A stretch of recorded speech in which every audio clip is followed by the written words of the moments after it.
नमस्कार, मी पंजाब डक। आज आहे 29 मे 2025 आणि मी आता आहे माझ्या गावाजवळ आणि आमच्या गावाजवळ बघा कसा पाऊस पडलेला आहे। म्हणजे जवळपास 250 मिलीमीटर पावसाची आतापर्यंत नोंद झाली।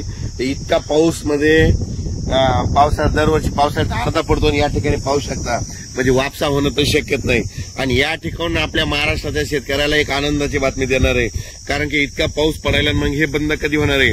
तर राज्यातल्या शेतकऱ्याला सांगू इच्छितो, आज आहे 29 मे 2025, आणखी 30 तारखेपर्यंत राज्यात भाग बदलत पाऊस पडणार आहे। पण सर्वांसाठी आनंदाची बातमी, 31 मे पासून ते 5 जून पर्यंत जेथे शेत तयार असेल तुम्ही लागवडी करू शकता, पेरणी करायची करू शकता। त्याच्यानंतर राज्यामध्ये 7 तारखेपासून परत राज्यात पावसाला सुरुवात होणार आहे, म्हणून हे अंदाज लागायचा।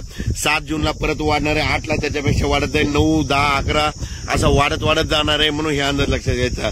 ज्यांचं शेत वापसा असेल तर तुम्ही तुमचं जमिनीची ओल पाहून पेरणी करू शकता। लागवड करायची तर सरकी कापसाची लागवड असेल तर बियाणाला टोचून लावू शकता, कारण की टोचून लावल्याच्या नंतर जरी पाऊस नाही पडला तर ती सरकी उगवते, कापूस निघतो, म्हणून हे लक्षात येतात। पण राज्यात मात्र 31 मेला म्हणजे बघा तुम्ही उद्या 30 मे पासून राज्यात वारं सुटायला सुरुवात होईल। असं जोराचं वारं वाईल, म्हणजे ते वारं जवळपास 5 तारखेपर्यंत 6 तारखेपर्यंत आणि 7 तारखेला परत राज्यामध्ये ठिकठिकाणी भाग बदलत पावसाला सुरुवात होणार आहे, म्हणून हा अंदाज लक्षात येतात। सांगायचं झालं तर तो पाऊस पूर्व विदर्भ, पश्चिम विदर्भ, मराठवाडा, पश्चिम महाराष्ट्र या ठिकाणी जरा जास्त प्रमाणात आहे, म्हणून हे अंदाज लक्षात येतात।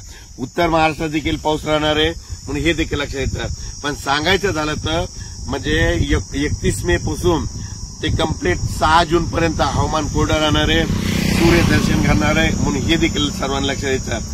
अचानक वातावरण बदल झाला तर लगेच एक मेसेज दिला जाईल।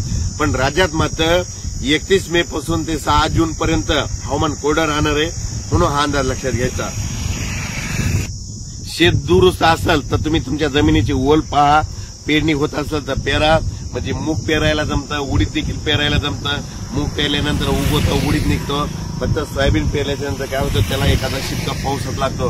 आणि कापूस लागवड करायची असली तर काय करा, असं टोचून बी लावा।